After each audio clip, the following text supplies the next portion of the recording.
I welcome you all to this interaction meeting of 2000 batch of IAS with Honorable President of India.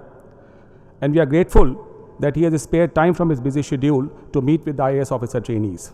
Sir, today 183 officer trainees are present here. Of these, 178 officers are from the 2000 batch of IAS, 2 are from the 2012 IAS batch, and 3 belong to Royal Bhutan Civil Service. Sir, as you may be aware, IAS officers undergo 2 years of induction training before assuming their first professional responsibility as STM in the field. The main objective of this training is to provide an overview of the public administration to the fresh entrants and to help develop esprit de corps amongst officers of different services. Sir, we are honored that they have this opportunity to interact with you today and learn from your vast and varied experiences in public life. Sir, your words of wisdom and advice will act as a constant source of inspiration for these young officers throughout their career and will motivate them to perform their duties with integrity, devotion, and professionalism. On behalf of the Academy, I welcome you and thank you for your time, sir. Sir, it is my proud privilege to talk to you about a collective experience of a very special journey through the expanse of India called Bharat Darshan or the Winter Study Tour. Lawrence Durrell once said, "Travel can be the most rewarding form of introspection." And so, sir, a batch of 180 IAS officers and 3 officers from the Royal Bhutan Civil Services were divided in these 10 groups and were designated routes to experience administration in all its manifestations. I feel Bharat Darshan has a threefold objective. One, to feel India. Now, we have traveled through India in our capacity throughout our lives. But this time it was like breathing India. So I think we felt India much better. 2, learning from the people who are actually making a difference on the field. And 3, teamwork and leadership. When you're thrown in this diverse travel group, it's teamwork which starts building up. So these are the 3 objectives which we undertook while we were on the Bharat Darshan. During this travel, the expectations of the people were right on our face. We were seen as change agents, raring to go. The feeling itself brought a new reality which was different from the classes and training in the academy. These all formed part of an experiential learning, and it would remain in our subconscious mind, which will in some way affect our reason and beliefs when we are in prominent positions or critical positions in our districts. Meeting you and seeing you, sir, once again, especially at the precincts of the most prized abode in this country, it is indeed an honor. It is indeed an icing on the cake for our tour to end on this note. Kindly bless us for our future, sir. Thank you. Henry Miller once said, "One's destination is never a place, but a new way of seeing things."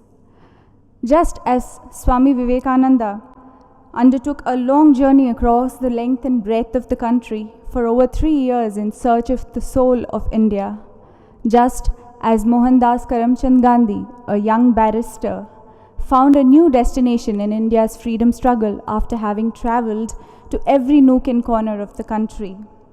We have realized that travel has in it an immense potential to transform. At the end of 8 weeks of travel and togetherness, we have not only witnessed some of the harsh realities out there, but also unraveled the true all-embracing Indian in each one of us. It has been a process of making India our own in several ways, in our own unique ways. Lest we forget, we also had a helicopter vision of the enormity of responsibilities that we as administrator are to take on tomorrow. To conclude, the timeless Rumi says, "Travel brings love and power back to oneself." And this travel surely did more than anything else. Love for our country, love for one another, and love for our fellow Indians. Power from within and without, with the enormity of responsibilities. We are greatly beholden to you, and what better way to end this great journey called Bharat Darshan than in this historic Darbar Hall with a grand finale of having this priceless opportunity to share some vignettes and experiences to the first citizen of the country. Thank you very much. Truly humbled.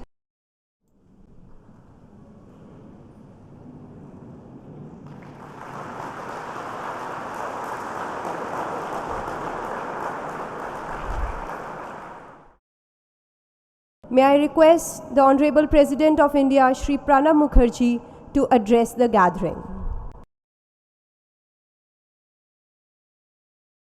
At the very outset, I welcome all of you to this historic hall, which is known as Darbar Hall.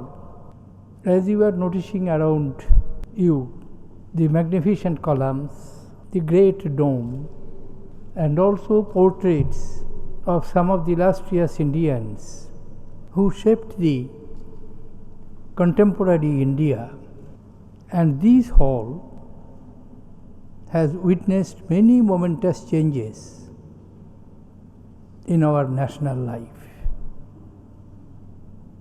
I am glad to have this opportunity of inviting young men and women who are going to be at the helm of the affairs of our country for the next 30-35 years.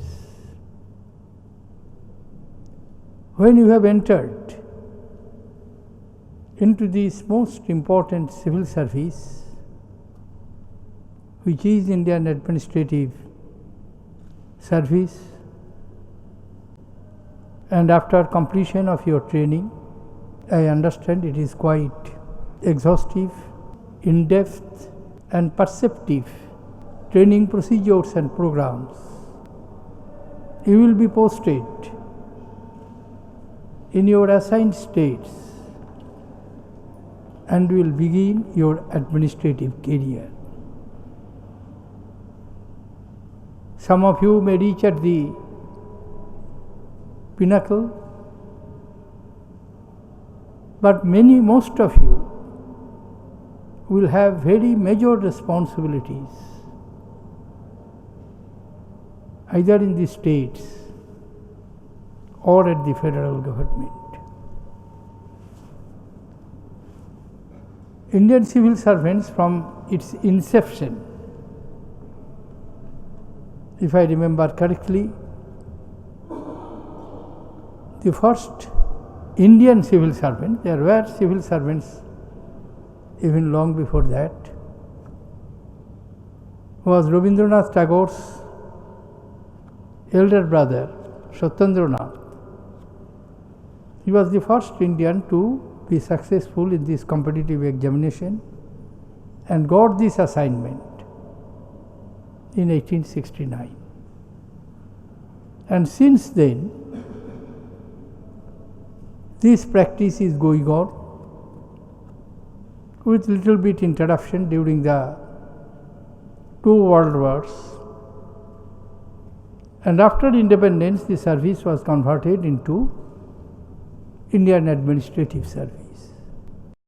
I will conclude by reminding you a very oft quoted quotation of Mahatma Gandhi, our father of nations. He said this to everybody who were in the role of the policymakers. I quote, this is the talisman which Mahatma Gandhi gave to us. I quote, when you are in doubt or when the self becomes too much with you, recall the face of the poorest and the weakest man whom you may have seen and ask yourself if the step you contemplate is going to be of any use for him. Will he gain anything by it? Will it restore him to control over his own life and destiny?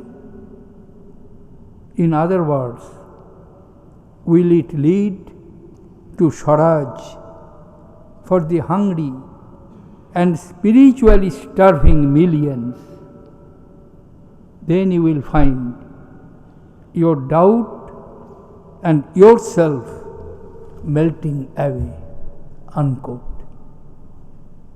Young friends, remember this talisman of a man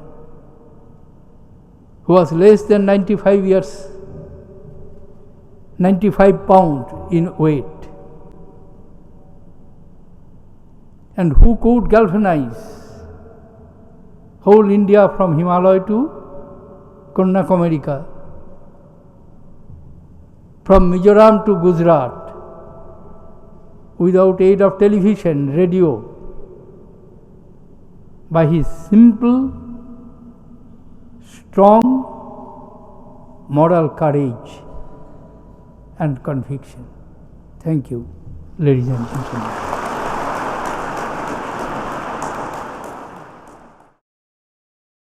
Honorable President of India, sir, it is my proud privilege today to extend this vote of thanks on behalf of the Lal Bahadur Shastri National Academy of Administration and the 2014 batch of the Indian Administrative Service and Royal Bhutan Civil Service. So first of all, we would thank you for taking this valuable time out of your busy schedule for us. And then we also thank you for sharing your wisdom and experiences on wide range of topics such as the transformation of Indian economy and the challenges it's going to pose us, and the very valuable advice at the end on how we should cope up. But sir, on our part, we assure you that the message which you have given to us today, and not only like in terms of the words which you have spoken to us today, but also through your actions which you have undertaken throughout your long and illustrious career in the public service, is going to be instrumental in shaping us and developing us into people's servants. And sir, in the moments of doubt which we will face during our career, I'm sure we will keep on looking at you as a source of our inspiration as our President. Thank you, sir.